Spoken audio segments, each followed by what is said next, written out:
Hey everybody, welcome. Your saltwater guide, Captain Dave Hansen, with another phenomenal podcast for you today. It is Monday. I hope you guys all turned off the news and didn't get caught up in all the baloney going on in the world today, and you're ready for truth. This is where you get it, right here at yoursaltwaterguide.com. We give you the truth on the podcast every day. And over there at yoursaltwaterguide.com, we give you the truth on how to catch fish, which is really the only thing that matters. Our kids, our family, and fishing. And we talk about it every Monday through Saturday right here on the podcast at Your Saltwater Guide. You can find us here Monday through Friday at 12 o'clock Pacific Standard Time. And then on Saturdays, we have a really fun show we do early in the morning at 9 o'clock, super early. And we bring in some of the best captains up and down the California coast, all the way up to Oregon, Washington, and all the way down the Mexican border, talking about what they're catching out on the water. So Saturdays are a fun show. And then Monday through Friday, you all know what it's all about.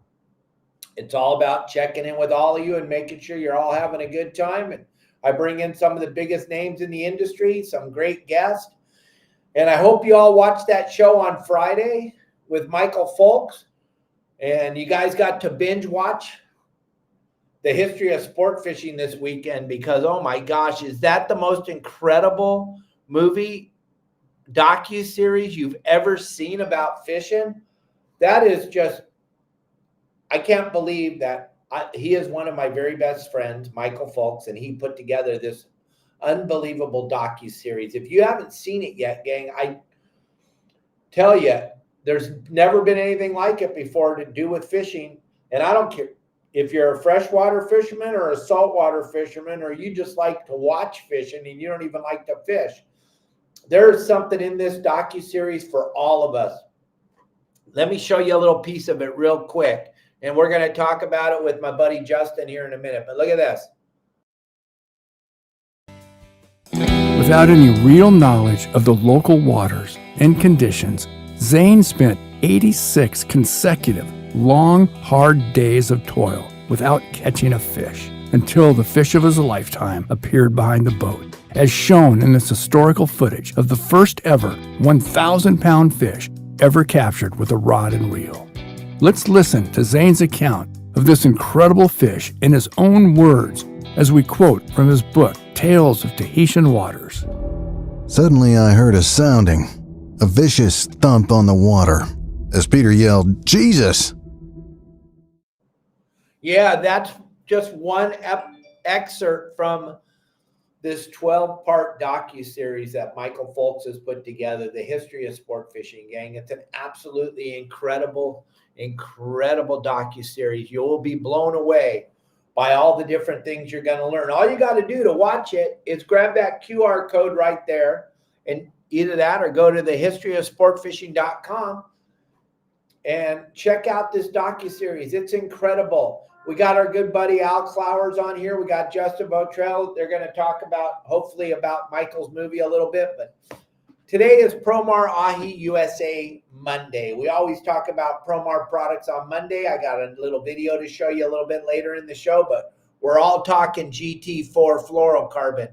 You'll hear Al Clowers talking about it. You'll hear Justin talking about it. This is what those guys use every day on their charters. They use this GT4 fluorocarbon. That's why you see Captain Al with those stacks of nice yellowtail. That's why you see Justin over at Catalina catching fish after fish after fish, because they're using the GT4 fluorocarbon by Promar Ahi USA.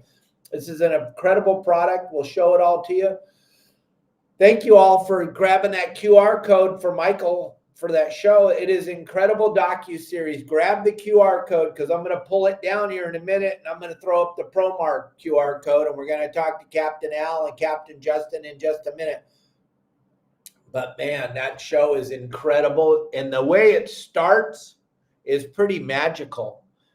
Hey, Bill Varney, hello. The way that movie, that docu-series starts will blow all of your minds away, those of you that watch me, because it starts off with my voice.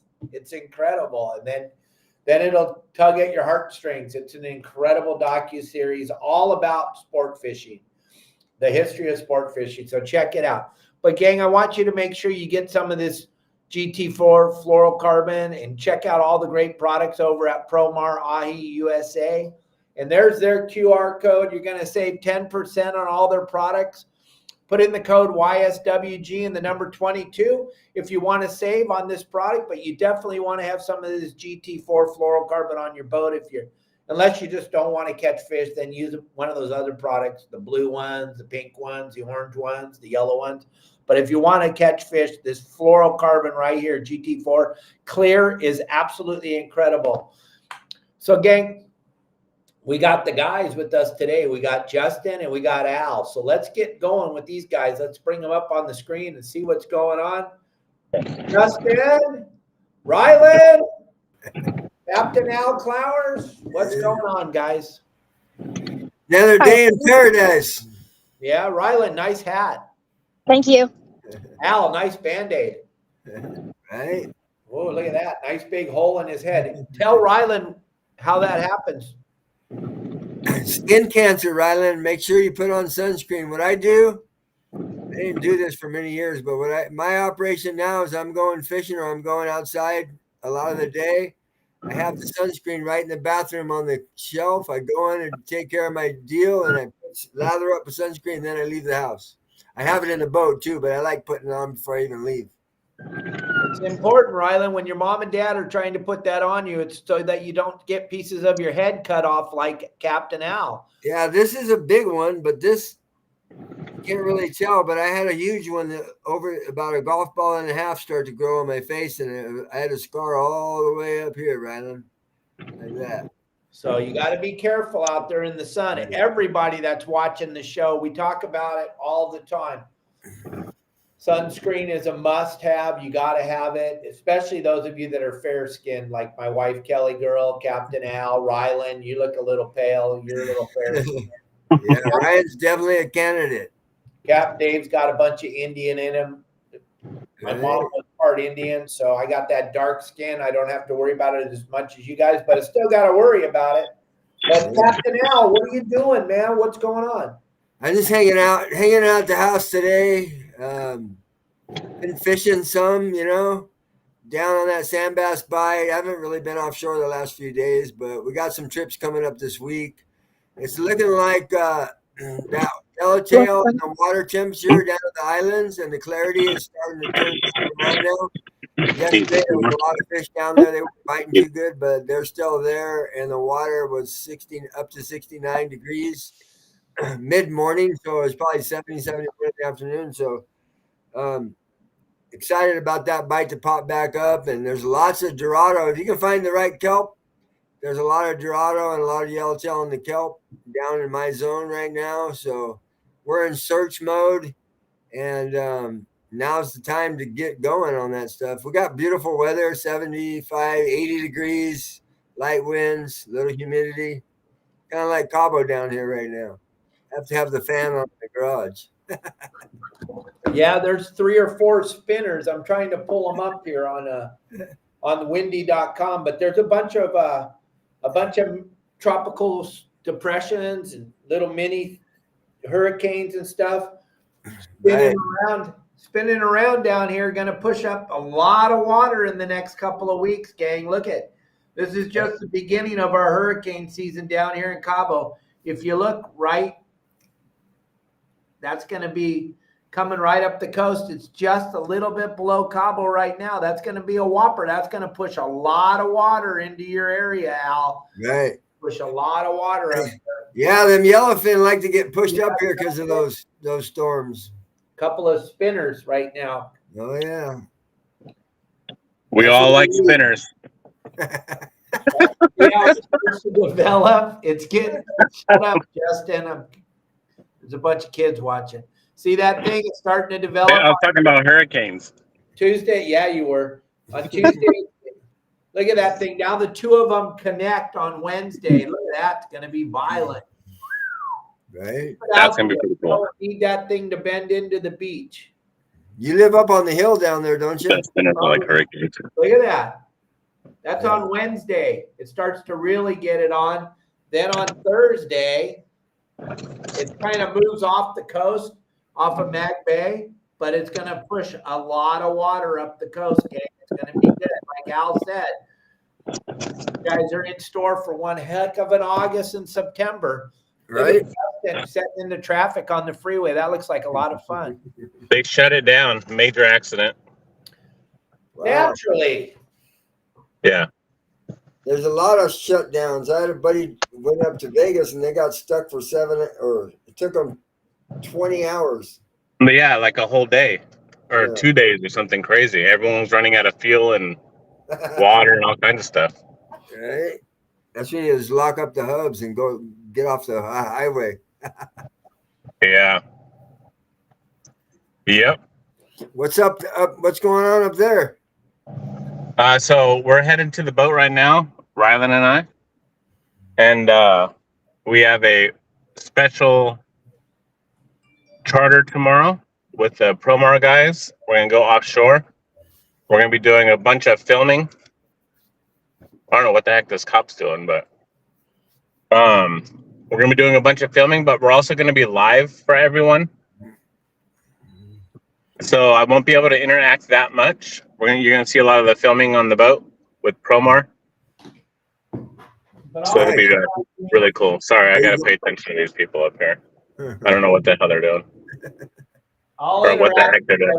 Everybody, I'll interact tomorrow. It's going to be a great show. Plus, all that bluefin showing up big time out there between Clemente and Santa Barbara Island. There's a big giant lane out there with lots of fish in it. But you know what'll shut it off? Anything is sending Justin out there. They're gonna swim. They're gonna try to get away. Hey, I've only had one bad day so far this year. Knock on wood. But then again, you've only been out there once. Hey, there's no bad days of fishing, man. We're blessed to be able to go fishing. That is true. You are absolutely correct. We're blessed to be alive.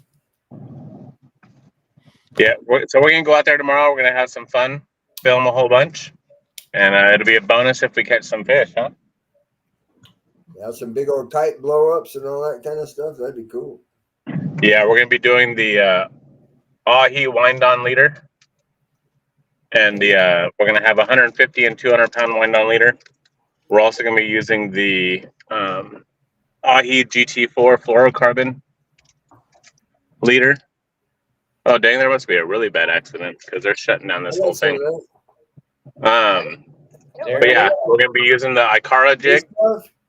Yeah, that stuff right there. Yeah, baby. It works. We're also going to be using the Ikara jig instead of those foamers, so everyone's going to see what happens there. It's a new jig, so it's a new style we're going to throw inside the middle of a foamer and see what happens. All right. That sounds good. So, yeah. That's exciting. Yeah, baby. Heck yeah. Especially when it's close to you. Yeah, it is close to me. I wish that stuff would swim down here. I know. I try to tell everyone. Everyone loves San Diego, but we get everything stuck up here. Right. How far is it from your dock? Not very far, right? What do you say? How far is that from your dock? Hold on. The Highway Patrol is just screaming at us for something. Yeah, go ahead and pay attention. We're going to talk to Al. Okay. All right, buddy. We're going to let Justin get through this big accident here. Captain Al, when's your next trip? Thursday, Friday, and Sunday right now. You got Thursday and Friday are just little inshore trips. You got nothing all week? And yeah, I don't have nothing today, tomorrow, Wednesday, Thursday, Friday, and Sunday right now. Crazy. I'd rather fish inshore anyway, myself. Yeah, we're gonna go smash a bunch of them sand bass. Heck yeah. Yep. That's a cool thing going on down there at the Imperial Beach Flats right now, right? Oh yeah, it's that sand bass spawn phenomenon that we haven't had in a long time. It's a little finicky, once again, the tides come into play, that tide's moving. They want to just shoot. We're dropping down all kinds of stuff that I don't normally use the other day and getting bit. It was cool. All them old plastics and stuff, all the weird colors. Yeah, stuff we grew up fishing with. The problem today is most captains today have never seen this Right. land bass thing, so they don't even know what they're looking for when they get down there. It's Right. I wish I was. No, I don't. You know, I can shed some light on that. I went down there the other day, and I obviously haven't been down there in forever. Right. I didn't really worry about a bunch of information or nothing. I just went down, punched in the IB flats, which is a big area. Put the CH500 on the up and down and the regular sonar on the up and down, and just started putting around till I found some activity. And then I ran on top of a big old wad and just dropped them. All these other boats were following the sporties around and stuff. But we found our own fish. It was pretty cool. Yeah, all you got to do, gang, is get in about 12 fathoms of water, slow down, drive around at about 5 knots, and look for a bunch of boomerangs on your fish finder. Right. It was more, it was like cloudy piles. Really, it was real tight. So it wasn't much. There was a little bit of boomerang on the outside of it, but it was really tight wads of them. All right. All right. Any activity is good activity. Because in between that, it was just a flat desert, you know. So they're pretty easy to find. You don't need to go pulling up on the new Seaforth or anything, you know. No. You're liable to find a bigger wad by doing it on your own, you know. Absolutely. Get out there and look for fish. Like I always say, stop fishing for boats, start fishing for fish. I know it's very, very exciting to go watch 60 or 80 people fish, but I don't know. On my day that I get to actually go fishing, the last thing I want to do is watch other people fish. I'm a weirdo. Right. Yeah, that morning we were pretty much the first ones down there, and then a couple of sporties showed up, and then all the private boats showed up and went straight to the stern of the sport boats. I was a quarter mile away from them. Yeah, and then, gang, if you approach a sport boat from the stern, now you're really out of the fight zone. If you're gonna fish for sport boats, you need to fish on their bow. Right. I'm That's where all the sorry. bait goes. I'm telling you, back in the day when I used to run sport boats every single day for a living, we all bowed each other. Let's just say Captain Al's on a good spot of fish and we're not finding anything. We'll bow him. We'll get up there and drop our anchor and bow him and let out a little bit of scope, and then we become one. Like the boat I'm running 65 feet, the boat Al's running 65. So now we're a 130-foot long boat because we're in a line. Then the next sport boat comes and bows him, and now you got 3 boats in a line. So now you're a 300-foot boat.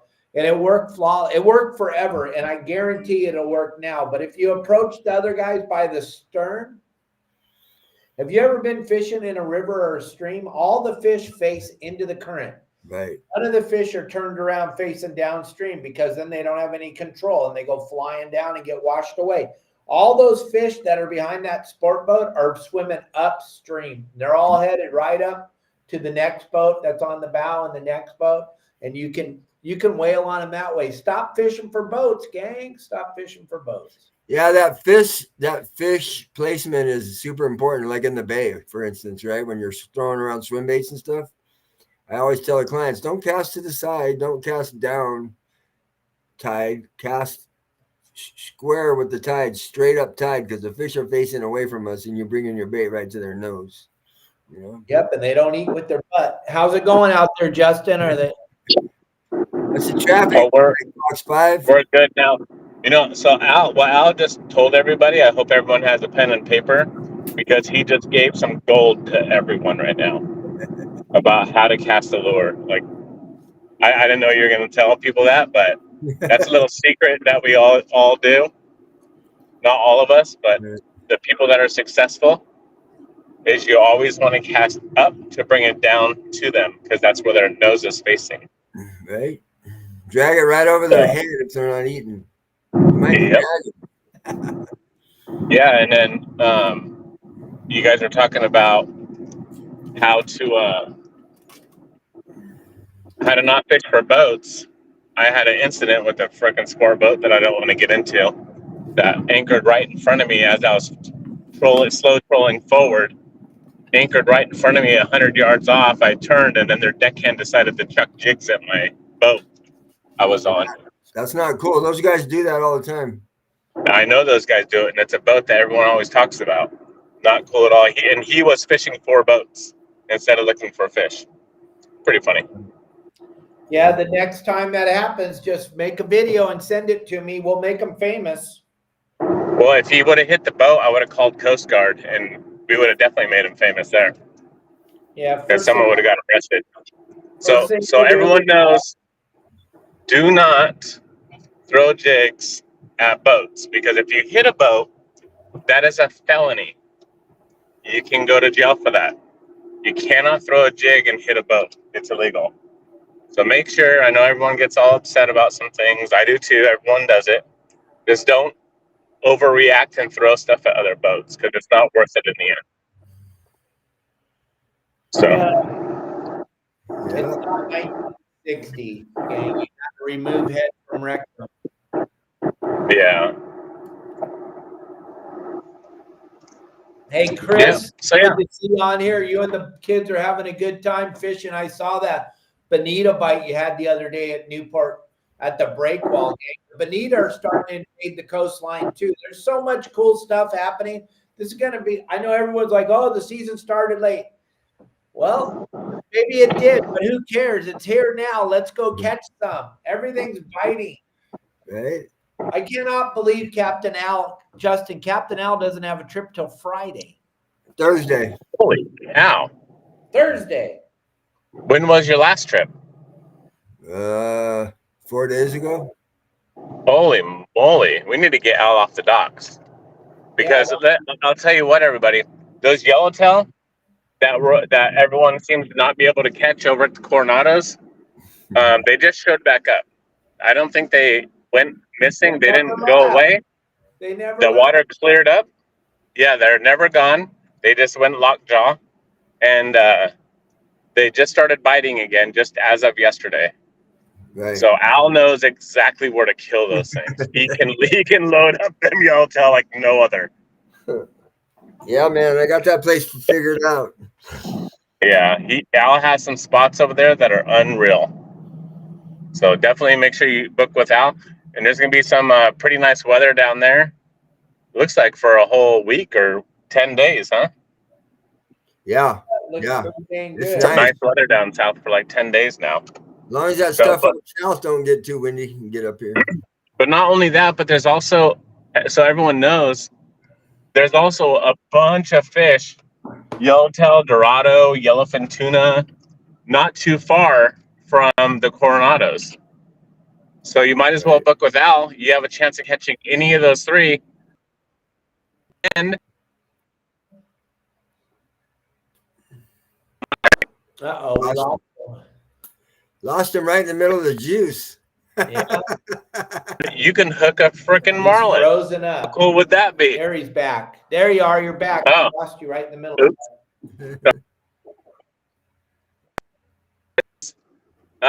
You can catch dorado, yellowfin tuna, bluefin tuna, because there's a whole bunch of bluefin south that are working their way up here, big, giants, miles long. And there's such water, 72-degree water in some spots. Al knows exactly what that water is. That there's marlin in there. You can catch yourself a marlin now. But Al knows how to get all that stuff. Hey, for I you. seen him- You I have seen a a really video good about chance it. of catching a lot of trophy fish. Yeah.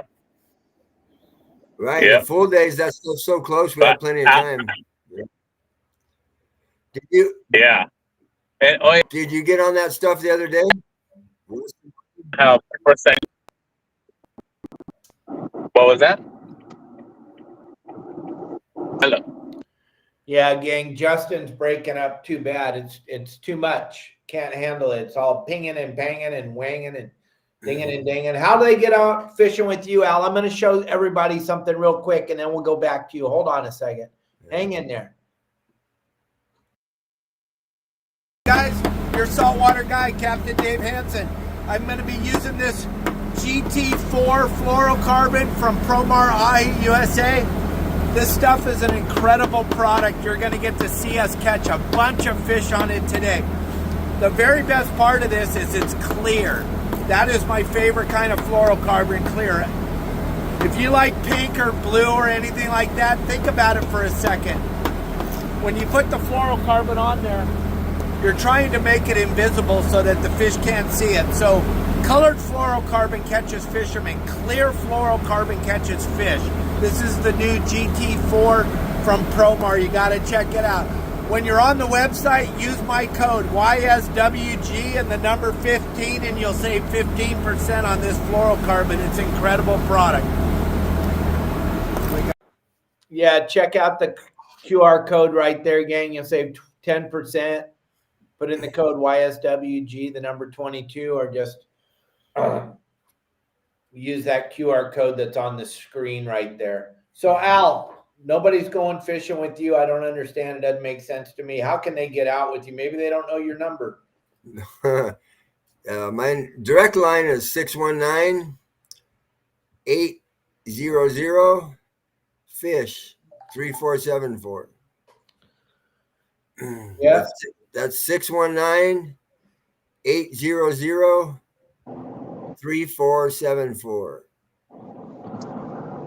Nice, gang. Give Al a call. Get out there fishing with them. Justin, you don't have much available, right? Yeah, I only have maybe one day this month available. That's it. Anything else will have to be in September. So there you go. Go fishing with September, Captain Al. Go yeah, fishing September with I only Captain have a couple Al. days. Hey, Al, have you had the chance to watch this movie? Watch this. No, I haven't, but I'm going to click on there this afternoon and check it out. Look at this. This is incredible, gang. I keep going back to this. I'm blown away by this footage that Michael was able to splice together. This is incredible, right, Justin? You've been watching. Without any real knowledge of the local waters and conditions, Zane spent 86 consecutive, long, hard days of toil without catching a fish until the fish of his lifetime appeared behind the boat, as shown in this historical footage of the first ever 1,000-pound fish ever captured with a rod and reel. Let's listen to Zane's account of this incredible fish in his own words as we quote from his book, Tales of Tahitian Waters. Suddenly I heard a sounding, a vicious thump on the water, as Peter yelled, "Jesus!" Hey, gang. That's So cool. That's part 3. Justin, what did you think when you saw part 1 come up? Oh, it's very emotional in the beginning, and it starts with Dave, and then it ends with Dave. So it starts with Dave and ends with Dave. It's really cool. It's pretty Thank crazy. you. I couldn't even believe it when he sent me the first cut, and I was like, "That's me. What am I doing on a movie? Come on, Right? crazy." So I'm all the way up to episode. I wanted to say season 4, episode 4, and it's really cool. You will learn a lot. Everyone's going to learn so much about the fishing industry, where it came from to where it is now. It's really, really freaking cool. It's amazing how he grabbed all that old footage, isn't it? Yeah, I was watching it with my wife last night, and she was like, "Is that real footage?" I said, "Yeah." Well, I told her that you had the creator of this on the show last Friday, and he was talking about how he had to go back and get it off of a microchip or whatever they had back then, and then took it to some place to have them then put it on like a CD. So they had to save all that stuff before it got too ruined, which is really amazing because some of that stuff looks really good for being that old. It's quite amazing how he spliced it together. And if you listen to Michael on Friday's show, if you guys happen to have a chance to watch the Friday podcast with Michael, when he talks about how he was told by one of his co-producers that no one's going to be interested in seeing the old film spliced in with the new film. I'll tell you what, that is my favorite part. When you watch what was going on back in the old days, Al, and then you go, Zane Grey going and catching those giant tuna with nothing, a reel with a leather strap. That was your drag to catch 1,000-pound fish. It's just absolutely incredible. Yeah, the gear industry has came light years ahead of all that stuff. It's crazy. Back in the day, those guys short of handline in them, you know what I mean? It's one step above handline in them, pretty much. Yeah, everything on that movie is insane. And then I had a couple guys text me that are bass fishermen that are just blown away that if you're a freshwater fisherman, there's so much there for you also. And you're just going to go, I had no idea. He talks about when they first started to put the first TV shows together, Bill Dance and yeah, when they Houston and all those guys. yeah, and they went to the network and they said we want a TV show, a fishing TV show, and the producer like, nobody wants to watch fishing on TV. You're out of your mind. And they're like, okay, well, we just want to try it. And the history of sport fishing goes all the way back to caveman days. Michael shows you stuff written on walls in caves where they show guys fishing from dugouts and stuff. People have been fishing for a very, very long time. And then something that was really crazy. Rylan, wake up. Look at, he's doing the bobblehead. He's about to fall asleep. The thing about what Michael talks about, it's in our Constitution because our forefathers were all fishermen, gang. If you listen and watch what Michael's talking about this movie, you're going to find out that fishing is in the United States Constitution. It's part of our Bill of Rights.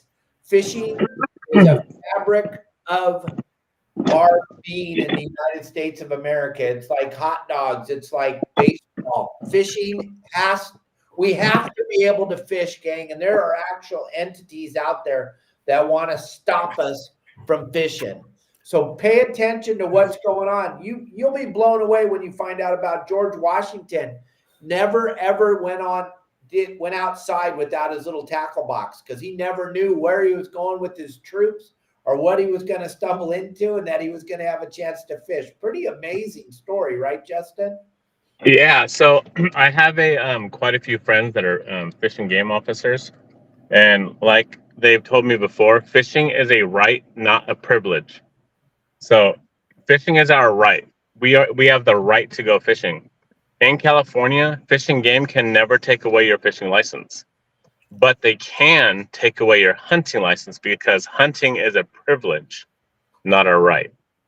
So make sure everyone keeps that in mind. It's very true. Look it all up. But here, I'm gonna let you all go for a minute. I'm at the boat and I'm gonna unload and I'm gonna get back on here. All right, we'll see you on the boat. All right, Captain Al, you need to watch that. You need to see what's going on. I'm excited to watch it. I'm gonna watch a lot of it today. For you, the freshwater side is incredible. You're just going to be blown away because you are a pretty much San Diego Lakes guru, dude, and you're going to be blown away when you find out about what happened and how they put together this largemouth. Now, in the old, Michael talks about it on season 1 or episode 1. Largemouth bass used to be like considered garbage. There were zillions of them all over the Midwest.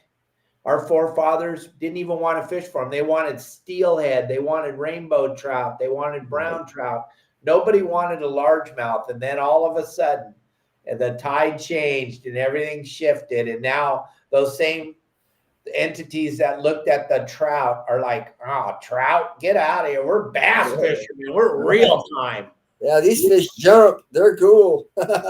You'll be blown away to learn the history of sport fishing. It got me big time. I watched all 12 episodes. I got to rewatch them now. I told Kelly yesterday, you know what sucks? And she's all, what? And I already watched them all. I binge watched everything. I just was like, shh, I'm watching them all.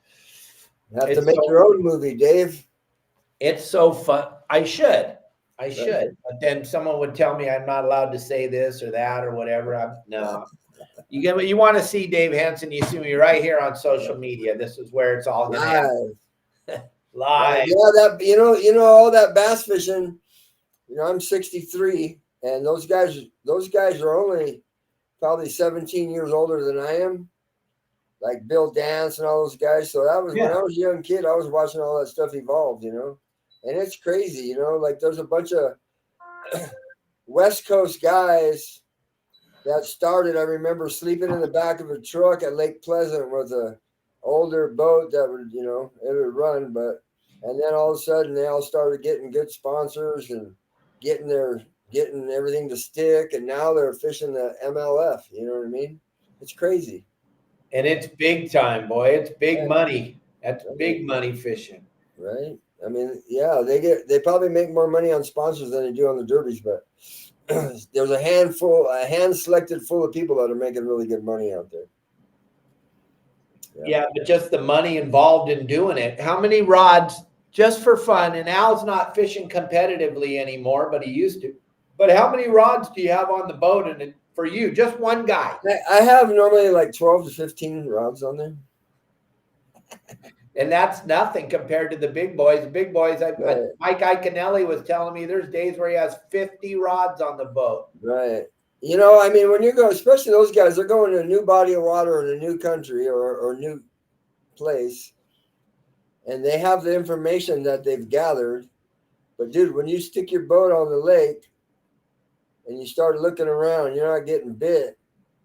It's a big mind situation. You know what I mean? Those guys are fishing for big money, and some of those guys, they have to place to get a check. You know, so you can have 20 rods on your deck, and you're throwing this or you're throwing that, or you're running around the lake, you see something, grab your flipping stick or whatever. I mean, you know, it's mandatory to have not 50, but at least 12 or 15 on the boat. It's just amazing that you guys have then space for all those. Yeah, then you get on a bite, and then you can, then in a tournament day you have 5 on your deck. You know what I mean? But the other ones are in the rod locker just in case. They're not far. They're not in the truck. You know, they're all rigged up. I mean, I've sat there back when I was fishing all that One Bass Pro stuff. I sat there in 110-degree weather on the top of a hotel parking lot in Vegas, fishing Lake Mead, and you got to do 15, 20 rods every afternoon. You know. How do I look to you? Do I look blurry? No, you're right. Yeah, I don't think it's me, Dave. It might be your computer. I think when you back up, you get a little blurry, but. And Al's not freezing up. It may be your computer, Dave. You might want to shut it off and start it back up and come back on. Anybody else seeing us freeze up and blurry and stuttering and stuff? Because I'm not seeing it on my screen. And Calico Chris Calico, you guys are doing so much fun stuff, Balboa, your whole thing, fishing. It's incredible watching the boys catching all those fish. That largemouth bass, I don't know if it was your son or your nephew that caught it, that you showed that video yesterday. That was incredible. That was a lunker. That had to be a 5 or 6 pound bass. He didn't look very happy. I'm blurry, Al's clear. Huh. That's very sad. Okay. I don't know what's wrong with this thing. My screen's clean, I think. I don't know. Yes. Yeah, it might be your screen because you just wiped it. It's a little bit blurry, but it's not out of control. Okay. You can't see all the imperfections. Well, that's good. That's good. I don't know what's the problem. Must be my internet. I don't know. Internet looks good here. I don't know. Something's wrong. I'll turn off the computer and turn it back on and see what happens. Al, you're in charge for a minute. See if it's better. Okay, talk to everybody. Don't lay there and sleep. No, it looks good to me. Okay, well, I'm going to turn it off and turn it back on. So tell everybody about what's going on and how they can go fishing with you. Right on. Well, I'm in charge. Dave's website's going to go down now. But anyway, hey, I got a lot of availability, and I'm not used to sitting around this month and next month. So if you guys want to go fishing, full days are recommended right now. If you want to fish offshore, how do I look now? You look good. Yeah, you're clear. I look way clearer. Yeah, I look better. Clear. Dave Burris, Mike Lewis, Matt Ryan. How do I look now? Am I any better on YouTube? I don't know what's going on. This is no, you're clear now. You're clear now. It was my stupid computer. Okay. Yeah. All right. Maybe it's time for Dave to buy another new computer. I haven't bought one in almost a year, so it's probably outdated. Right. In 6 months, you got Gang, if you're not involved with CCA California.org and you're not fishing the Star Tournament, you're missing out on a phenomenal opportunity. Look at this. This is the Star Tournament. This is what's going on. You got a little less than a month. It ends September 2nd. Yeah, who's gonna win? Who's gonna win? And it better be a Your Saltwater Guide member. We've been promoting the heck out of this. If you guys aren't part of this tournament, I'd be very disappointed. I don't see a lot of measuring sticks on the community, gang. So you better be weighing some fish. I know Darren. I know. Oh gosh, who? Rick Maurer. I know there's a handful of people that have been submitting fish. Ron's been submitting some fish, but most of you, gang, you're letting other people win this thing. Every week they give away a prize. We have Your Saltwater Guide winner hasn't won a prize yet. I don't understand. There's only 700 people in this thing. What did they say? We sold like 1.5 million licenses this year, saltwater fishing licenses, and only 700 people are in the Star Tournament. Really? Gang, you got to support our industry. It's super important. Like when we had Glenn Hughes, the president of ICAST and the American Sport Fishing Association, told everybody, there is an entity out there that's trying to stop fishing. We need to keep fishing open in America. So we have to make sure that we are taking care of our industry by being a part of CCA California, entering the tournament, getting in there, posting videos and pictures of what you're doing out on the water as far as fishing goes. It's super important. Captain Al, Matt Ryan wondered if you have any thoughts about doing any special promos or something to attract more customers. I put on some open party trips, stuff like that, and haven't had no success, my prices are pretty much as low as they're going to go. So it's not like I don't want to go work for free or burn up all my equipment, Right. So I can put together some more open parties, something like that. But I've done it 4 times and can't get enough people. Right. I don't know what the heck the deal is. I don't know why people, I don't know. It doesn't make any sense. Right. It doesn't make any sense. These prices, I had them all last year and I was booked solid, so it's more expensive this year, but something will happen. He's going to do his best to try to figure it out. Matt, give him a call. Give him a call and talk to him about it. He may, just because of who you are, you may get a special discount. I don't know, but you got to call him and talk to him. Right? Right. Yeah. Everything changes when you're talking on the phone to somebody. You guys got to call out. When you're ready to book, maybe I'll throw a little discount out there. Maybe they'll drop the price of fuel again because they're trying to get that knucklehead elected. Right. So they're going to start manipulating everything. I know they just manipulated the heck out of everything.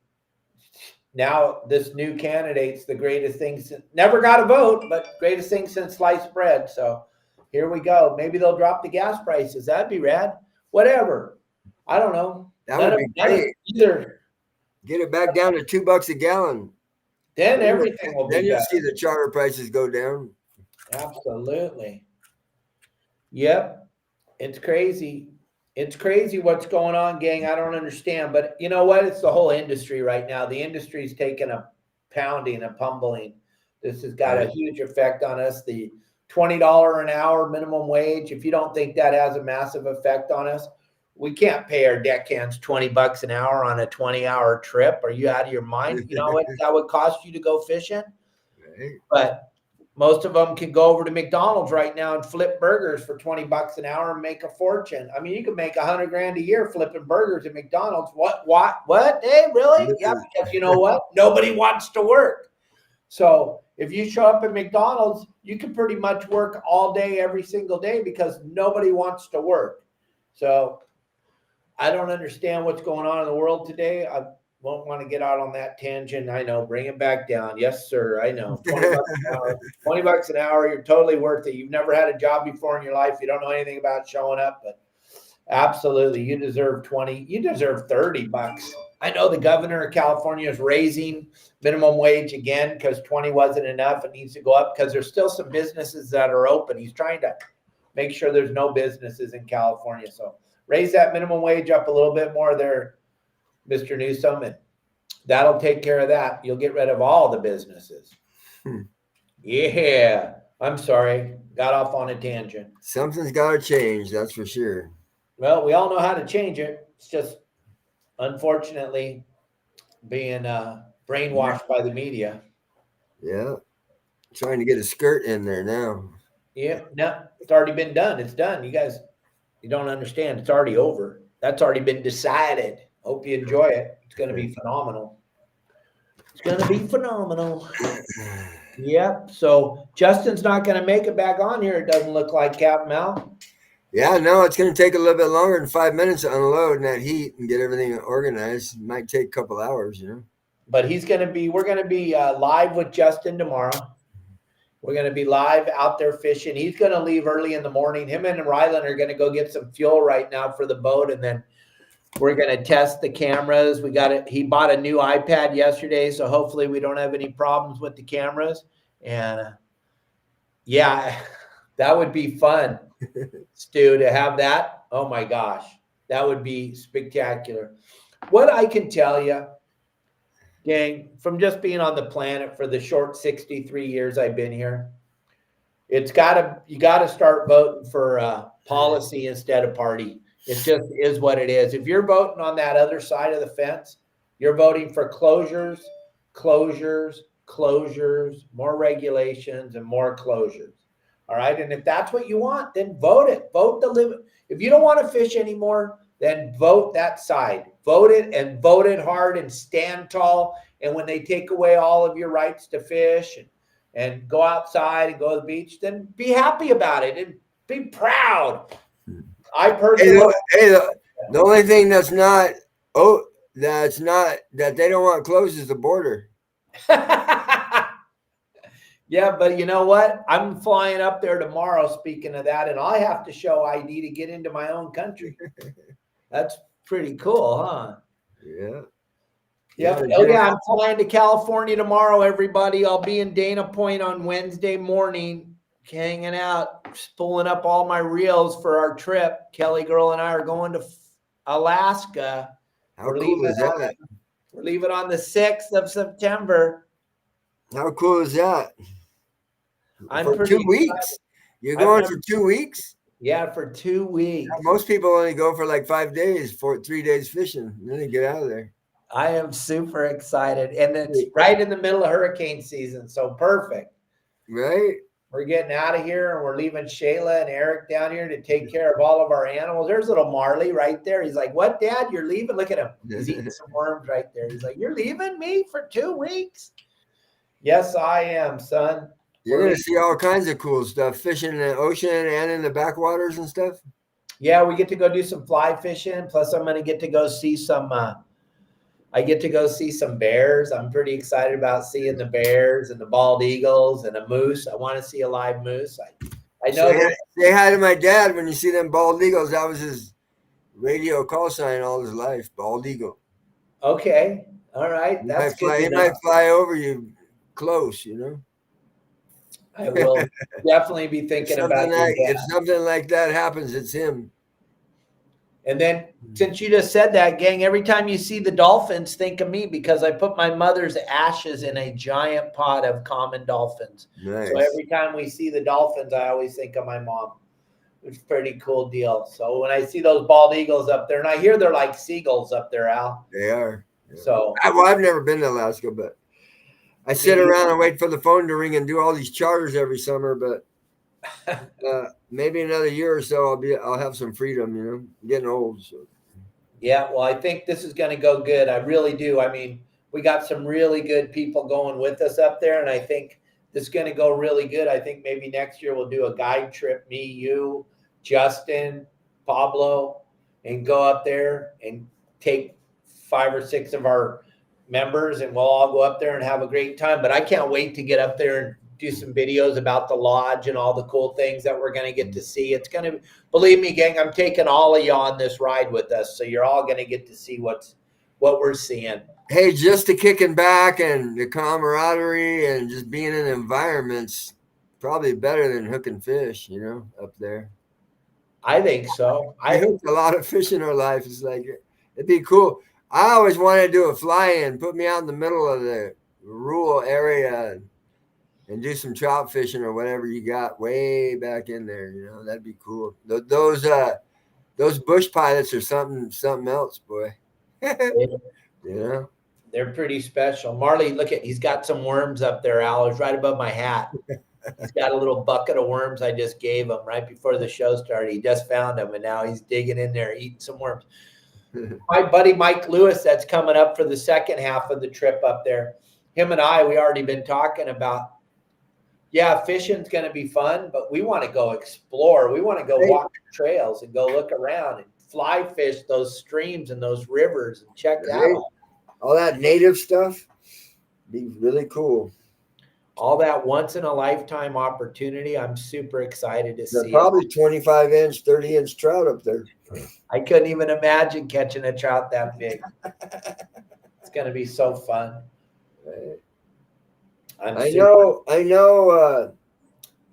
I've been up to Mammoth in the fall a few times, and you might want to take some with you. The Rapala number 13, the floater. It's the 3-hooker, the black back or the bronze one with the black back. And we twitch those things on like 6-pound tests on a spinning rod, and the blow-ups on those things are insane. And normally they're right at your feet. Right at the end of the cast. It's pretty insane. Sounds pretty fun. I want to check that out. Yeah, you just twitch that Rapala. They'll eat them up there, I'm sure. Text me what they are, and I'll get them. I'm going to be in Dana Point tomorrow. Well, tomorrow night. I'll get them on Wednesday. I'm going down to Hogan's to get my. A lot of times you can just get them at Walmart too. Walmart carries a lot of that Rapala stuff. All right, I'll check it out. Hey, gang, I guess Justin's not going to be back with us, so I guess it's just you, me, and Al hanging out here for the last 10 minutes of the show. If you guys have any questions for me or Al, feel free to text them in right now. Up on the screen, Al can see it. I can see it. We'll do anything we can. We'll answer whatever questions you got, whatever you guys are thinking about. It's Monday, Promar Ahi Monday. And we want to answer your questions. We want to get you closer to what you're looking for. No, we're not going to be on the Kenai Peninsula. We're going to be in a place called Gustavus.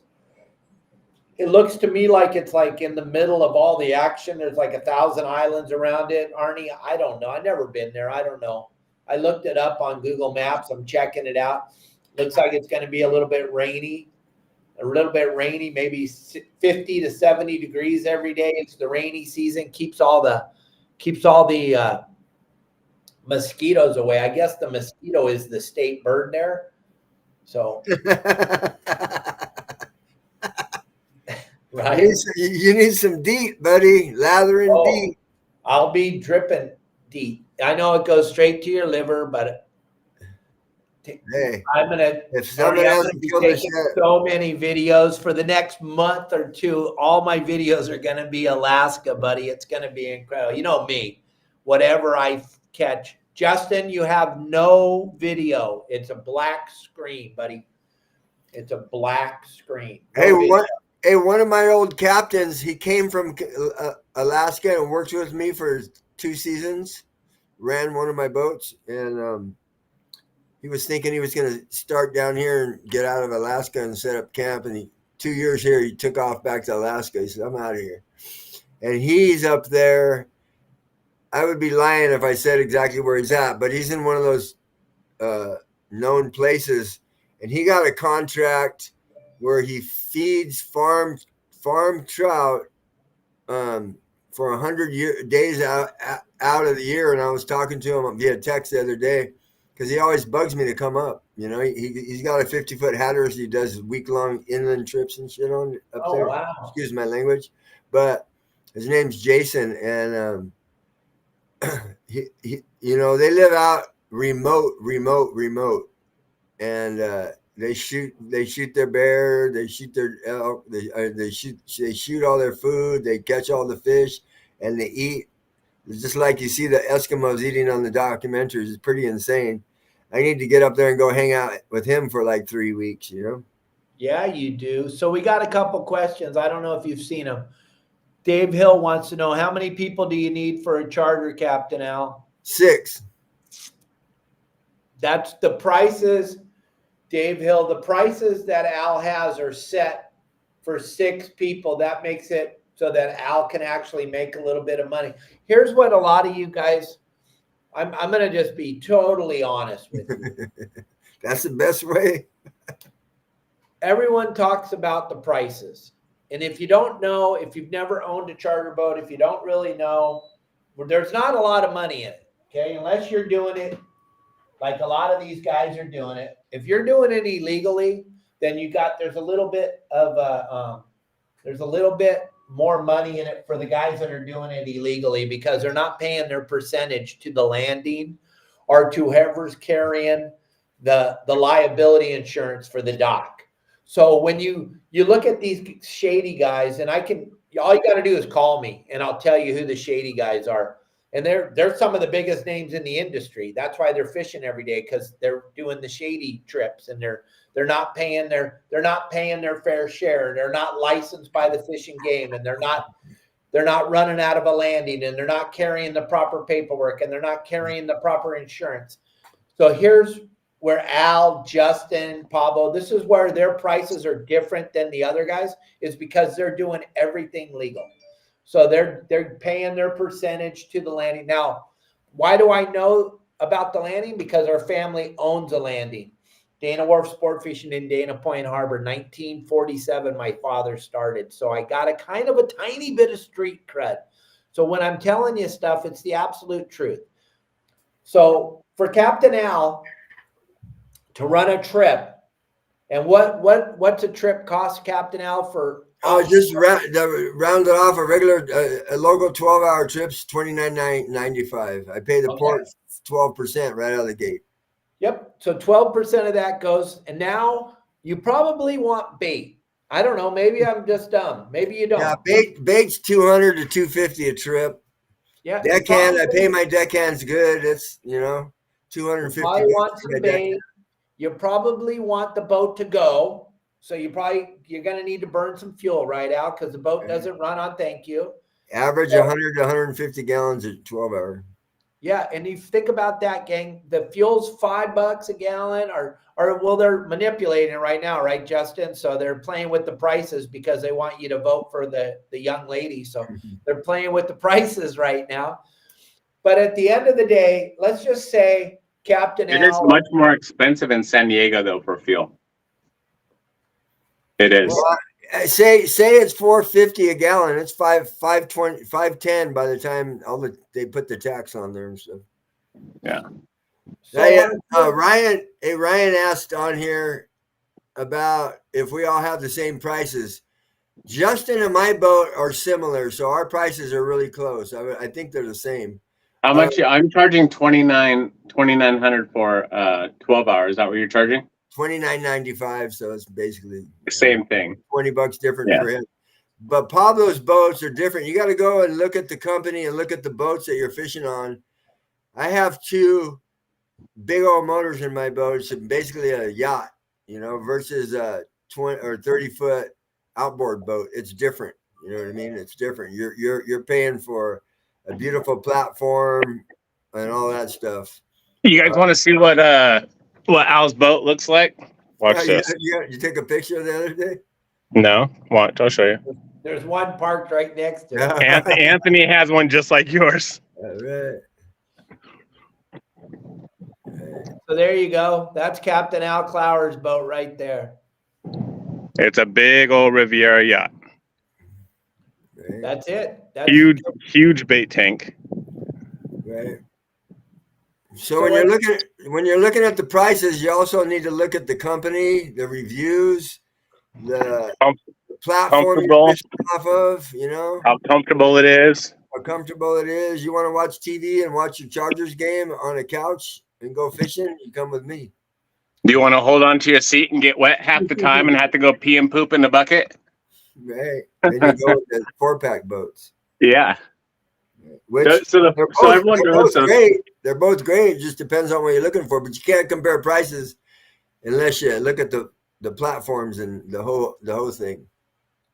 Yeah. Yeah. I mean, I used to do 12-hour trips on my Blackman, right? 4-pack boat for $1,900. You know, so you can't. It's totally different boat. They're the superstars. The superstars are charging $5,500 a day to poop in a bucket. On the Go Fast boat. Yeah. The other thing is whenever everyone goes to book a charter, ask them where are they going to be picking you up at. If they pick you up at a launch ramp, that is not illegal in that is not legal in Southern California. Right. If they say, "Oh, we're going to pick you up over at Sunset Aquatic Launch Ramp over in Huntington Harbor," that's not legal. Oh, we're going to pick you up in San Pedro Launch Ramp. That's not legal. And a lot of the websites, the guys that are really not in the know that are doing that stuff, it says right on their website, we pick you up at different launch ramp locations. You know? Yeah. Like, dude, I don't know why the port of San Diego is. It's $20,000 in San Diego if you get caught picking clients up at the dock. Yep. And let me just help everybody. Here's the deal. And Arnie, we're going to talk about your question in a second. Here's the deal. Why is it illegal to pick up on a launch ramp? Well, I'm going to help you all out. And it's going to piss you off. I understand. And that's my job. I do it every day. I'm here to piss you all off.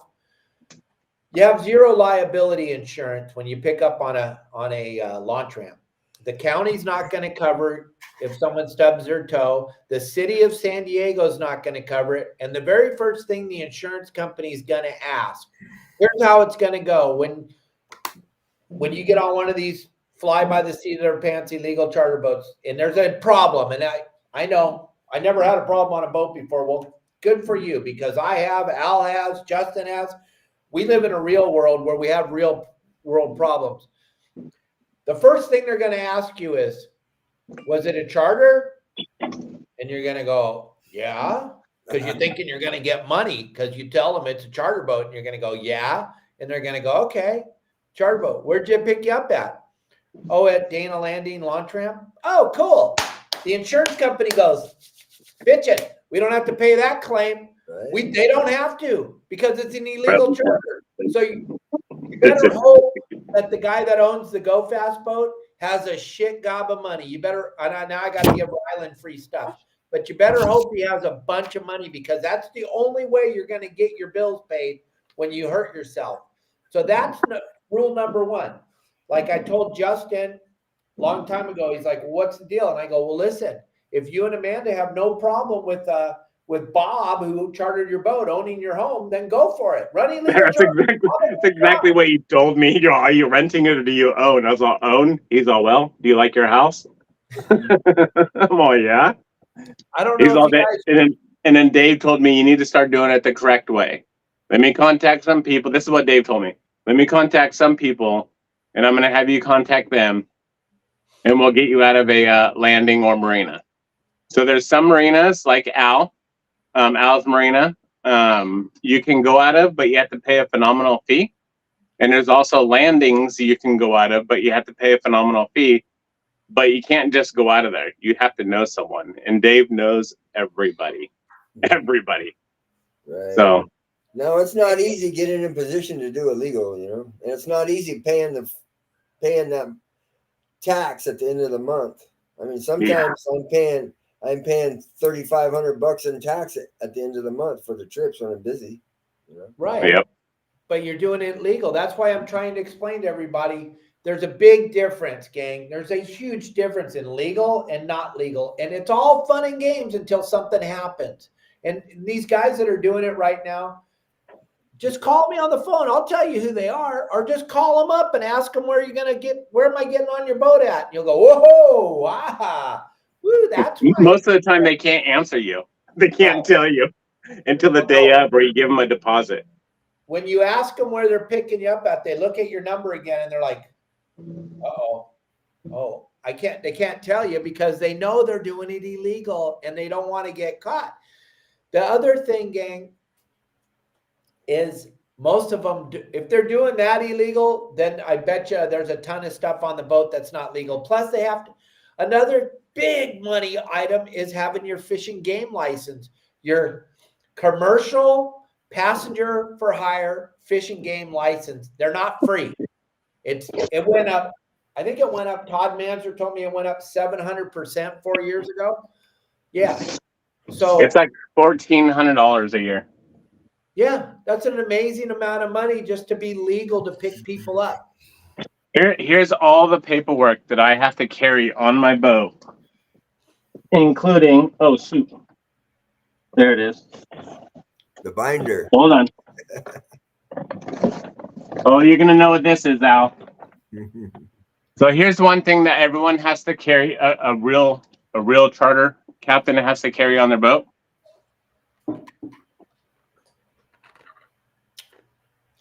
Yep. This is so if we get pulled over and we have any alcohol or drugs in our system, and the Coast Guard wants us to piss on this thing, we have to do it in front of them. Right. If we fail, the tolerance is 0. We have to have 0, not 0.01, not nothing. This isn't a point test. It's either you have it or you don't. If we fail it, we're going on a trip with them on their boat. Yeah, you so are. We have to carry that. Yeah. Hey, there's so many rules and regulations to make a blanket statement. There's so many stuff that we have to adhere to, and I've been doing it for a long time. And another thing is, these guys, I've been doing this for a long time, so I know how to look at my annual money and find out, what I can charge and what I can't charge if I'm going to be able to stay alive till the next year. And I can't discount a bunch of prices and run all my motors to death and all that stuff. I just can't do it. You know what I mean? If you look around, my prices are right where they need to be as far as everybody, in the industry that's legal and has a boat of my equal to me. Yeah. So, Amy asked a question on here. How long are my bay trips? They're 4 hours. And if we're doing lobster trips, and absolutely, Justin and I'm doing lobster trips this year. So we'll be out there in the middle of the night. And that's another thing. I'd like to get that thing really booked up in advance, because I definitely don't want to sit around like this waiting for a lobster trip. I'm going to run them if I get a bunch. I'm not going to run them if I don't get a bunch on the books. Yeah. And we're going to start talking about lobster trips here in the next couple of weeks, because it's almost time. It's hard to believe that we're almost into September, gang. The beginning of August is when we start talking. I know you saw the picture I posted. One other thing I wanted to talk about as far as the charter boat thing goes, gang. At the end of the day, Al and Justin, because of the boats that they drive, $25 to $30 an hour has to go into a savings account for each motor. It has to. I'm just trying to help you understand why the prices are what they are. Those motors that are on Al's boat, those motors that are on Justin's boat, they're the size of a car. All right? They have a lot of moving pieces and a lot of moving parts. If you do not take $25 to $30 an hour, if the boat runs 10 hours, you got to put $300 or you got to put $30, $3,000 or $300 into a per motor, because when it breaks, you got to have some money in the bank. Hey, that incident that happened to me in February, it was $33,000 in a blink of an eye. So what I do is you got your gross trip cost, right? You take all the expenses out. Say I'm left with $1,000 off an offshore trip, right? I take 50% of that money and I stick it in the boat fund. The other one I live off of. So what we call the open party, Matt, that goes back to what my dad did for a living for a very long time. And so a lot of the 6-pack and 4-pack charter boats open it up to what we call an open party. That means Al's boat's a charter boat. Justin's boat's a charter boat. All of a sudden, they turn it into an open party boat, would be like what the Freelance or the Dana Pride or the San Diego, where you can buy a ticket and go fish with 3 people you've never met before, or 5 other people that you never met before. So that's what Ryland's having a rough time staying awake. Oh boy, you better get some rest, buddy. You're 4 days in a row. You better get some rest. But that's why it's an open party trip. That's what Al, and listen, when Al or Justin open the boat up for an open party trip, we love all of you, but it creates more work. A lot because more. when it's a charter, you have one person to talk to, the charter master, the guy in charge of the trip. That's the guy. That's the guy that gives you the money. That's the guy that you have all communications with. When Justin or Al open it up to an open party, now you got 6 people that are all going to ask the same questions that the one guy asked. So is it easier for us to do an open party trip or a charter? It's way easier to do a charter. But Al needs to get off the dock. Justin needs to get off the dock. So they open the boat up for open party, and they want you guys to come. And the real cool thing about the community is, if you're going to go on an open party trip on Al's boat, you're going to see Matt Ryan. You're going to see Arnie. You're going to see Brian. You're going to see Robert. You're going to see guys that you've seen 100 times commenting on our video. So you're actually not really doing an open party. It's like your saltwater guide charter, but you didn't have 6 guys. So you only had you and your friend, or you want to go still with Justin or Al, but you don't have 6 friends. And I understand that, Matt. I've been around you, but but that's the difference between an open party and a charter, right? Yeah, but not only that, but say that your saltwater guide members, there's only 2 of you, and there needs to be 6 on the boat. What if one of you don't get along with someone else on the boat? It can make your day miserable out there. I mean, not everyone gets along with everyone. And it happens on open party boats all the time. It does. It does happen. So that's one thing you got to think about as well. I personally put together some open parties sometimes when I have a chance, but most of the time I just book up for charters. So I don't even have an open party available anytime soon. So I don't know. But I wanted to show some more stuff. Here, look at it. Yeah, This is what you need. This is what you need also. Some really good insurance. I have 2 insurance policies. 2? Damn. I have 2. I always want to be double safe. You also need one of these right here. This is our passport. How much is your insurance with 2 of them? So Markel is $1,500 a year, and Progressive is $290 a year. Damn, that's cheap. I'm paying like $9,500. Oh yeah, well, I'd go with Markel. But my boat value has to be at $425,000 because of the APCD repower. Oh yeah. So another thing you need is this. This is a logbook. You also need all this stuff in here, which is my documentation. Your boat needs to be documented as through the U.S. Coast Guard as commercial.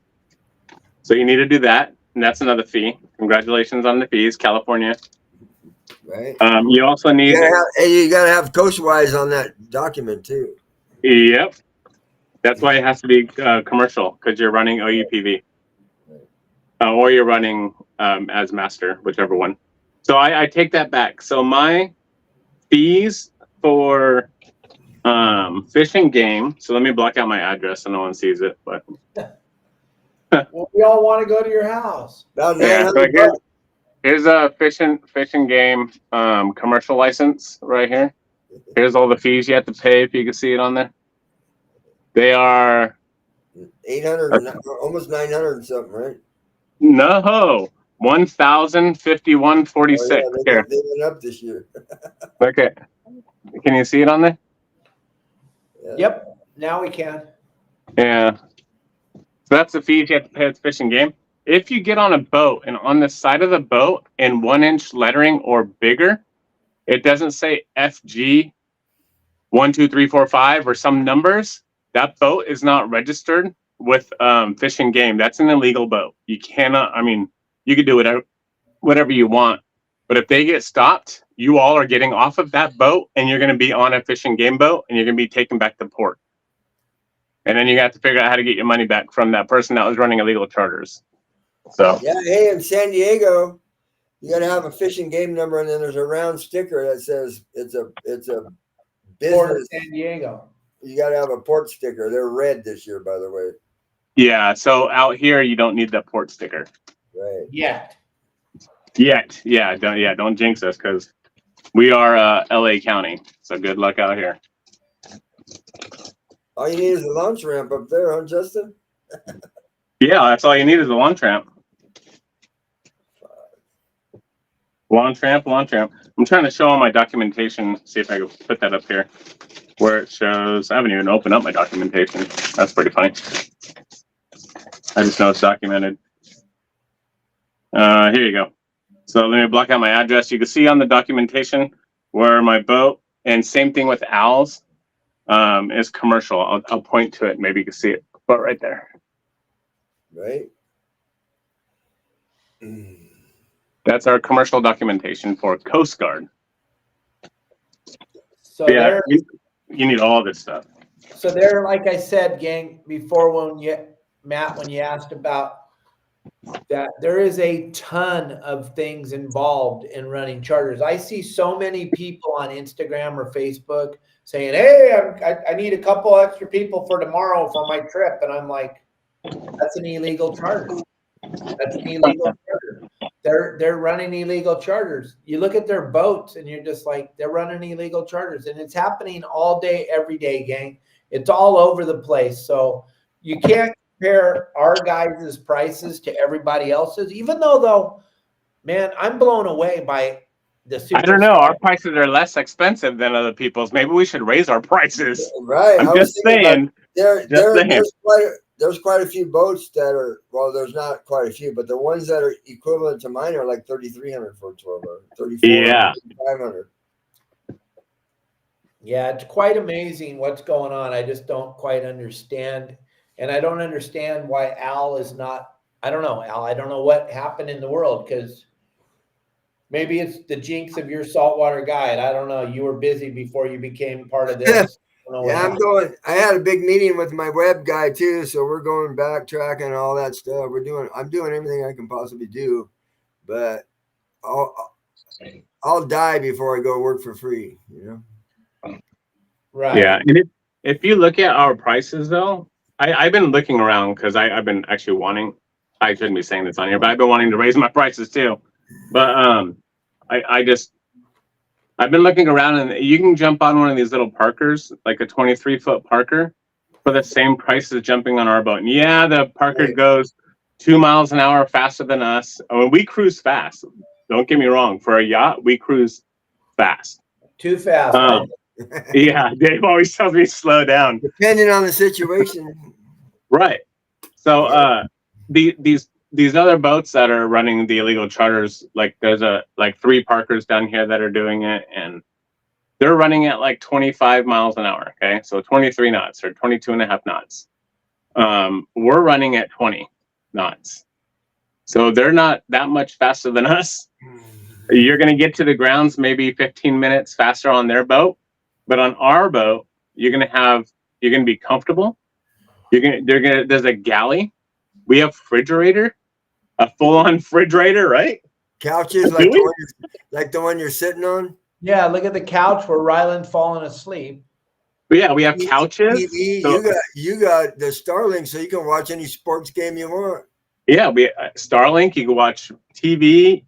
We have a full-on kitchen with a stove, microwave. We have rooms on the boat if you want to take a nap. Right. Full-on bathroom with a shower in it. You can come up to the bridge and sit in the bridge and have a bitchin' view and not get beat up. Yeah. And for those of you that want to drink like a beer or something on the boat, all you have to do is open it and not worry about it spilling, because you're getting the heebie-jeebies beat out of you because you're on a smaller boat, right? What are you talking about? What? You're not supposed to drink, boys? And when I'm running 20 knots, I'm burning 26 gallons an hour. You know? So yeah. That's a lot of fuel. I don't run my boat all around like that, but Nah. try not to. But sometimes I'll run out, 20, 30 miles and then shut her down. Yeah. You get plenty of fishing time, plenty of luxury fishing time. Yeah, and you have elbow room, like this. Right? See? Elbow room right there. Yeah. And hey, I had the other day I had a husband and wife come and pay for a boat. I mean, it all depends on your budget, basically. So Yeah. if your budget allows you to go on a nice boat, you go. If it doesn't, then you go on whatever you can afford. I have people budgets all across the board. I love it when a guy calls and says, "Hey, me and my wife want to go on a full day. Where do I book? Here you go. All right, I'll see you on the 29th." And then another thing that you guys all need to understand is every time Al or Justin goes faster on the boat, that's less money they're going to make that day. Every time they go a little bit faster, that's a little bit less money. 26 gallons an hour. So That's you figure why $5 a gallon times 26. That's what it cost me to run for 1 hour. I'm always telling Justin to slow down. Slow down, bro. You got some money in the bank account for Rylan and Madden are going to want clothes for wearing to go to school, right, Rylan? You want clothes when you go to school, right? I have my own money. And do you want? You should. Hopefully he's giving you a little scratch off them trips. Wow. Are you making money on the trips? Yeah. Yeah. Good. Yeah, greenback. A lot of money, huh? Yeah. Ask him what he's doing with the money. What are you doing with the money? Let's save it. He's Nice. saving it. He's not spending a dime. He's saving all of it. Yeah, you don't need to buy no fishing equipment. You got a bunch on that boat. Just use that. Yeah, there's literally fishing rods everywhere right now, huh? Like we have fishing boots all on the ground. Yeah. Rylan, Jeanette wants to know, what are you guys fishing for tomorrow? So tomorrow we're going to be fishing for mackerel. We're going to be putting the trollers out. I'll show you what kind of mackerel we're going to be fishing for. Okay. Rylan's going to show you. We're going to be fishing for mackerel. Whoa. What'd you do? Careful. We're going to be chumming first and then putting the trollers out and try to catch mackerel. Rylan's going to show you what mackerel we're going to be catching right now. Just a big one. Just a second. But remember also, everyone, that tomorrow we're filming on the boat with Promar. Here, we already caught one for you guys. There's the mackerel we're fishing for. Wow, nice one. Yeah, Rylan. boy. That'll burn some of Daddy's fuel. Yeah. Yeah. They don't. My boat don't like trolling those things. My boat loves it. Like loves it. I burn about 4 gallons, 4 gallons a mile or something like that. That's nice. That's two gallons a side. I know, it's like nothing. It's pretty dang amazing. But we're fishing 12 knots. Yeah. Wow. Captain Al. Yo. Tim Ogilvy wants to know, when you buy your fishing license for the Coronados, is it good for 12 months from the date of purchase? Mexican licenses go from the date to date. Yes. And then as far as that, the wristbands and all that stuff, is that a daily fee? You can buy an annual. You can buy an annual. Well, it used to be. I haven't bought one in a while, but you should be able to buy an annual card, bias-filled card. But the bracelets are only good for 1 day. If you buy them from the legitimate places, they put a date right on there in a big old Sharpie. So don't you get those for your people when you take them? Yes. Okay. So, Tim, not only do you have to have your Mexican fishing license, which works in Cabo or La Paz or wherever you go in the Coronados, but on top of that, fishing the Coronados, Captain Al, tell them all the things you got to have. You gotta have a passport, Mexican fishing license, biosphere bracelet, and whoever boat you're on has to get the FMM. And that works. I take care of that, and you pay for it, and then you add the people, and it's $44 a piece now. And everything that Al just said costs money. Right. And it used to be inexpensive, and now it's a ridiculous amount of money. Right. So The Banjocito website is the place to get that stuff if they want to do it for their own boat. Yeah, so that's what we're Austin. talking about. Taking your own Austin, boat. where are you located? Yeah, Austin, where you live, you got to let us know. Everybody's always looking for someone to work. The biggest problem, Austin, you're going to find out is working on a fishing boat. It's not a fishing job. The chance of you getting to fish is 0.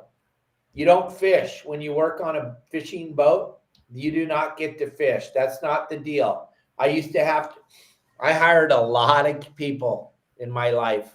And the first thing I would tell you when you ask me for a job is it's not a fishing job. Right. You're not going fishing.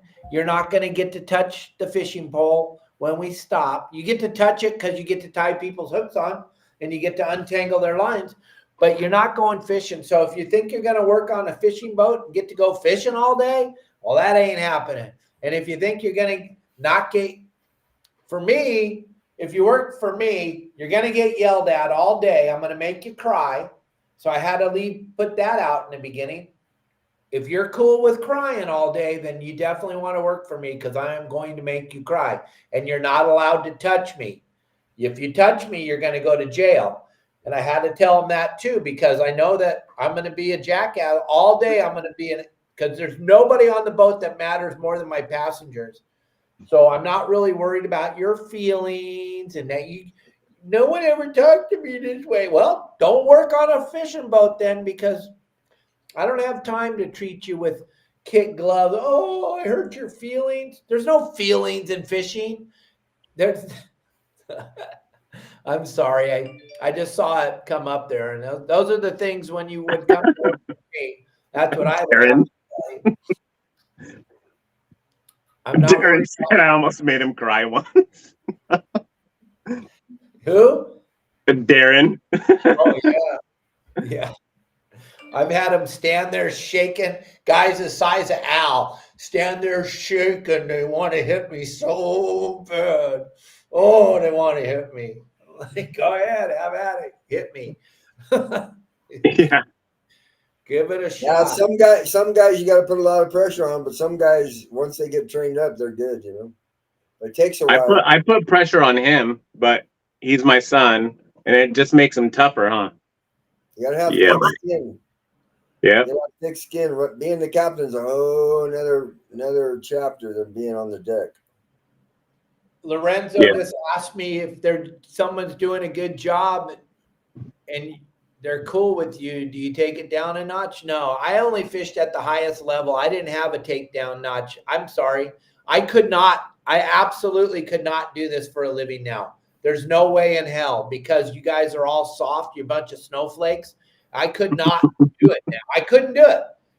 First of all, I'd throw your cell phone over the side. You would never see your flipping cell phone again. It would be so far gone. And then your mom would be at the dock when we got in and tell me I got to buy you a new cell phone. But yeah, no, I couldn't do it today. I'm an old man. I'm an old school guy. I learned how to do what I do at the highest level that I do it by getting yelled at. I got yelled at. I cried many days. I sat in the bathroom on the boat crying but you know what? How you got done getting yelled at? You started to do your job.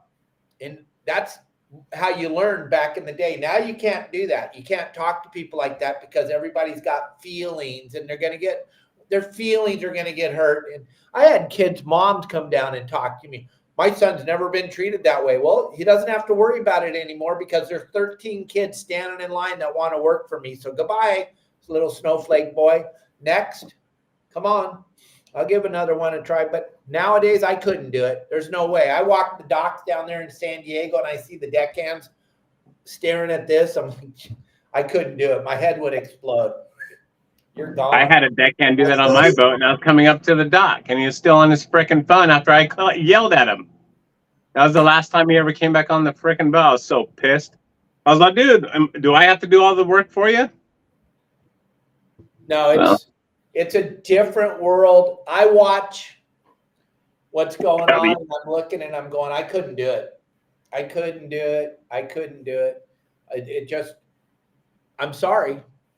I know you guys call me boomer and all the things you guys call me, but you're a bunch of soft. The world has gone soft. Bunch of little whiny crybabies that they think they matter.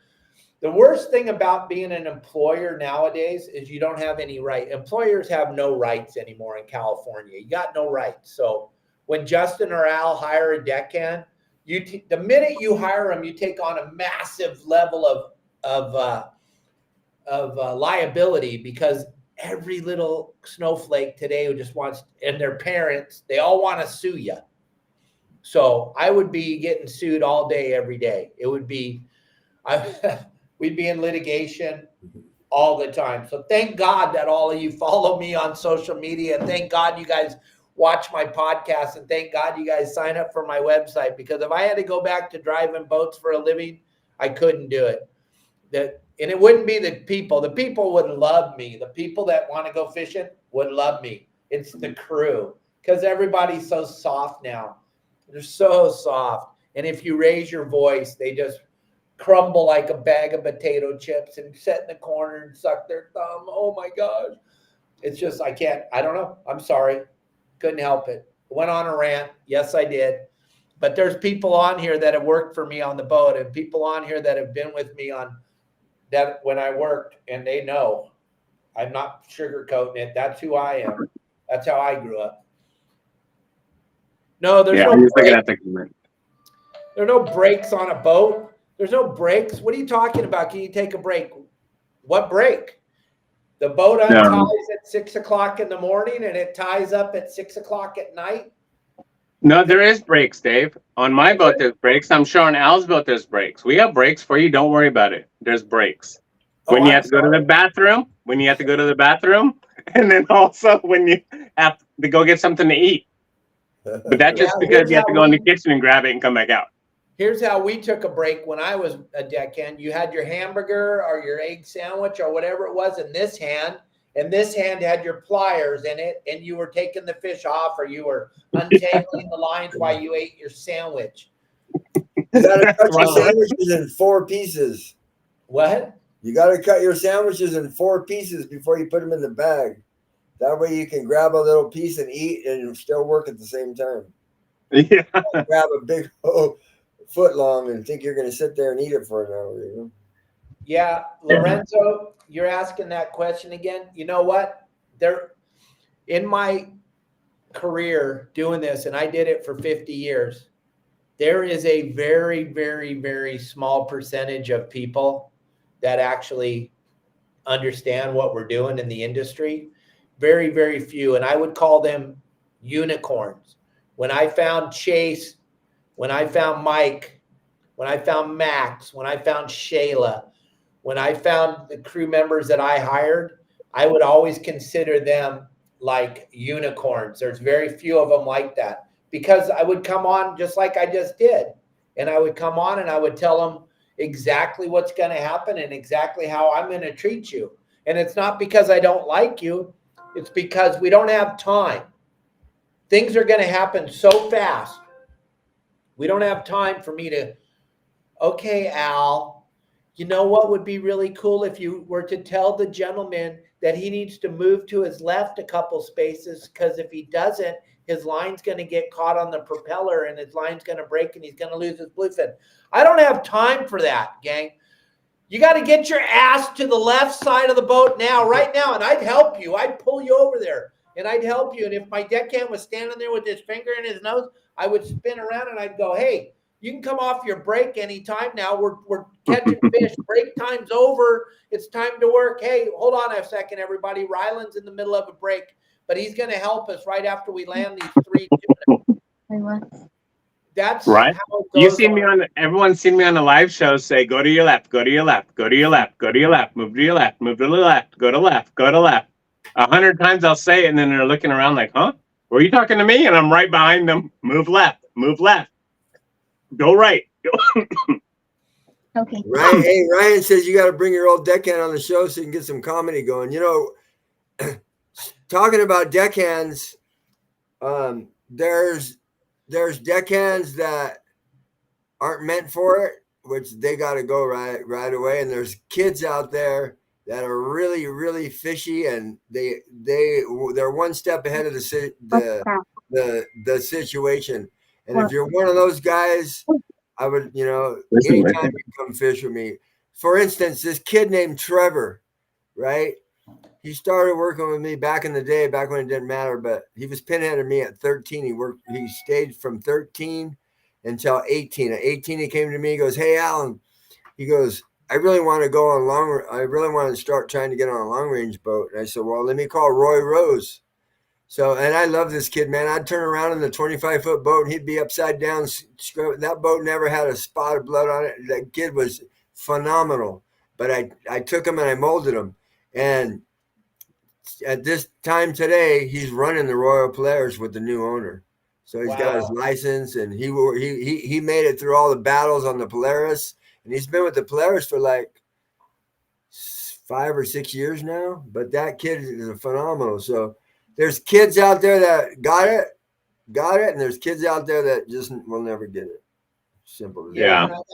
I got a message right now that I didn't even think of, but listen, this is the difference between old days and now. Back in the old days, we could take a kid Ryland's age and we could start him working on the boat at 10, 12, 13 years old. And there were hundreds of kids like that when I was young that wanted to work. That's what they wanted to do. They wanted to work, and you could take them on the boat with you.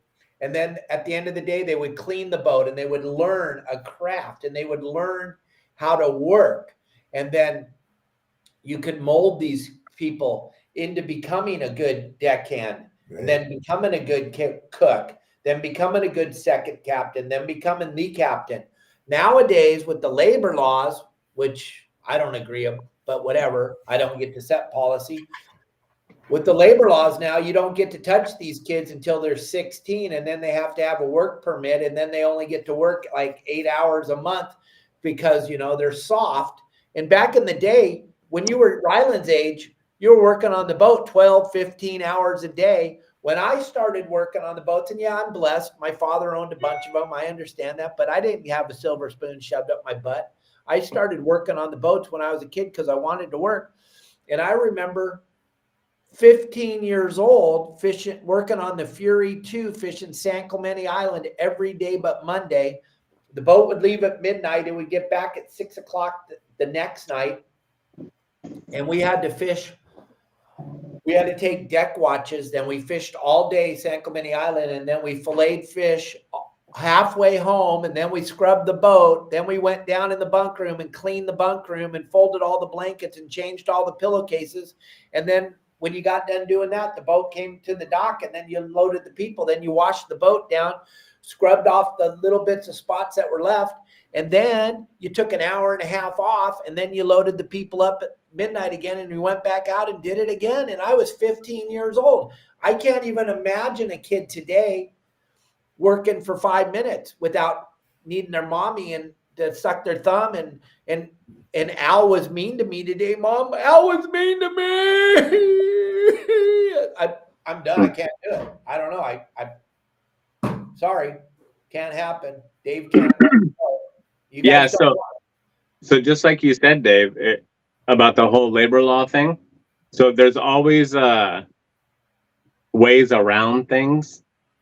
So with Ryland here, he's coming and learning on the boat, and the money that he does get goes into a savings account, which is it's called a Roth IRA or something, and that's the only way you can legally do it in California. It's a California law, so you have to take that money and put it into a Roth, and then it's some weird savings thing for when he's 18. So he's gonna be rich when he's 18. Yes, he is. He's already making more than his older brother, huh? Well, his older brother, the experience is you can't even pay for that, Yeah. And the other thing is what I look for, and I have some really good deckhands. A lot of people that have helped me out, they're just limited on what days they can go and can't go. But the guys that are really good with me, I have like 4 or 5 of them that are really good with me.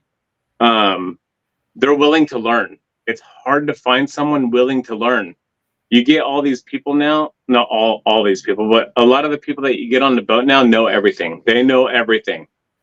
So automatically they know everything. They already know how to do it. They've been there, they've done that. And then once you do something, they're looking at you like, what are you doing? Well, it's my boat. It's my way. Right. This is the way I do it. If you know everything already, this isn't the boat for you. Them old guys, I don't like, excuse me, but I just don't like veteran deckhands. They come up with a bunch of bad habits. I like to mold them from a young age. Yeah. And I've been blessed to be able to do that, you know. I'm going to lose my deckhand in November. He's been with me for 3.5 years, so I don't know what I'm going to do when that happens. Yeah. Yeah. When my deckhands back in the day would tell me when I'd start to talk, they would say, I know. I would just go ballistic. Everything. I'd go, listen, and I'm not going to cuss, but I would cuss back then. I go, listen, if you knew, you'd be driving the boat and I'd be working for you. You don't know, so shut up. And you're going to do it this way. And if we have this conversation again, you're not going to be here tomorrow. It's okay. It's okay. Back in those days, though, there was a bunch of people that wanted to work. Now I understand you guys got to handle them with kid gloves because nobody wants to work. Just like these people that are saying, do you need a deckhand? Yeah, we do. We need deckhands. But you know what? First thing you're going to say, well, I can't work on Sunday.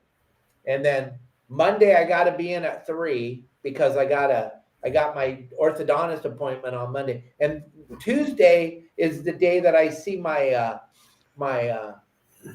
counselor to help me manage my feelings because my feelings aren't. So the only day I could work is Friday. But if I work Friday, I have to be in by 6 o'clock at night because that's when I hug my emotional cat. And yeah, sorry, can't do it. If you want to work, then be ready to work. Most of you think, I want to work, but you don't. You want to work, but you don't.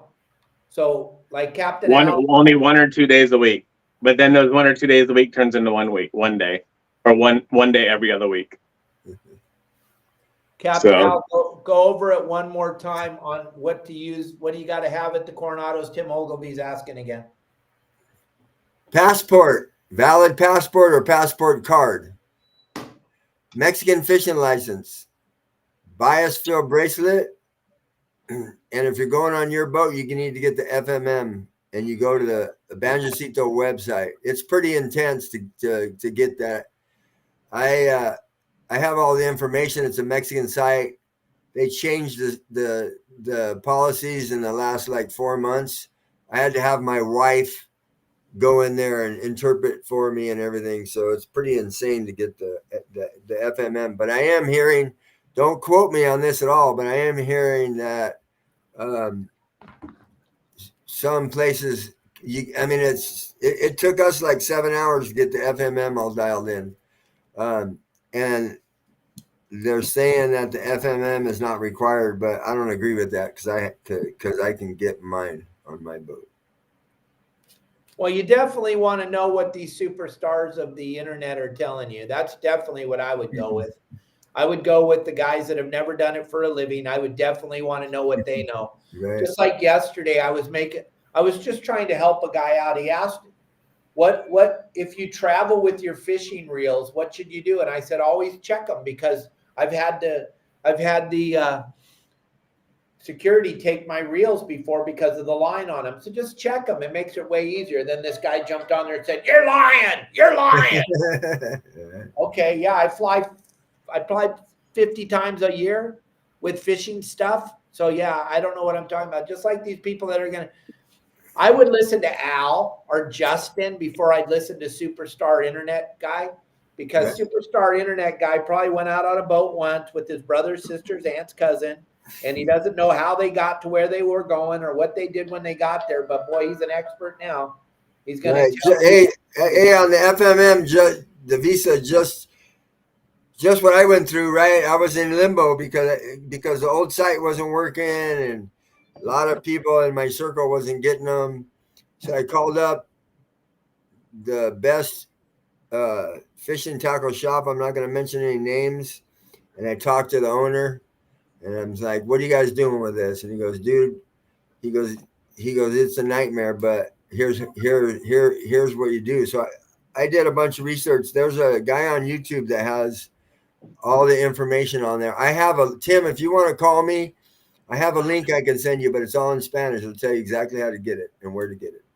Yeah, just call Captain Al, Tim. And like Someone all of asked- you. Someone asked also. Go ahead. Oh, hey, one other thing. If you're in your boat, you need an import permit as well. That's very important. Yep. Someone asked what the FMM is. It's a FMM visa, they call it. Right. It's And a nautical visa. It's not the same as the one that you get if you're crossing by car. It's like a roster of who's on your boat, and you have to pay per person, and then you have to submit it through email to the federal government in Mexico. Yeah, And most of the time, you have to wait for a confirmation email to come back to you, and then you have to print it out to show proof of it. So it's just who's on your boat, who's going to be on your boat. Everyone on your boat sent to them. Yeah, it's attached to your boat. You have your boat name, your boat and CF numbers or documented number on there. You have everything on there. You ask for your parents' maiden name. Ask for a bunch of stuff. But then, and then you just list all the people. And every time you list a person, it's $44. You know? Yeah. New price is $44 a piece. It's crazy. Woohoo! Yeah. They also want you to put a $10,000 retainer on it, but they give it back to you. No, I'm just kidding. They don't do that. Just kidding. Well, this has been the longest podcast we've ever done. Look at an hour and 45 minutes. We got 42 people watching. Gang, listen, if you haven't seen this movie yet, you got to watch this 12-part docuseries. Watch this.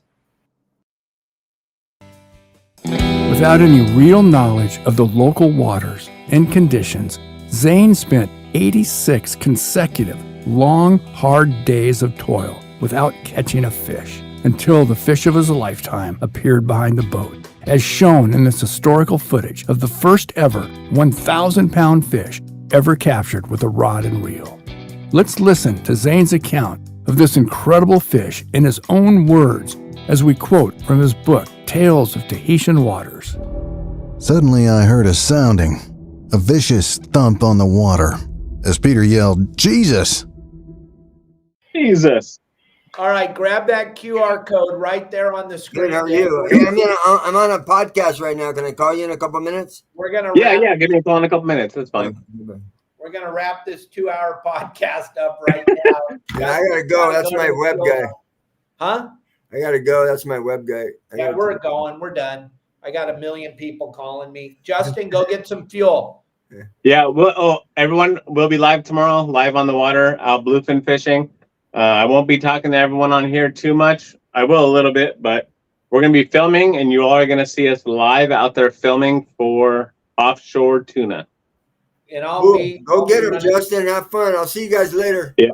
Bye, Right, Al. Thank you. See ya. See ya, Al. Bye, everybody. Have a great afternoon. You don't want to work for me. I promise you that. I suck as a boss.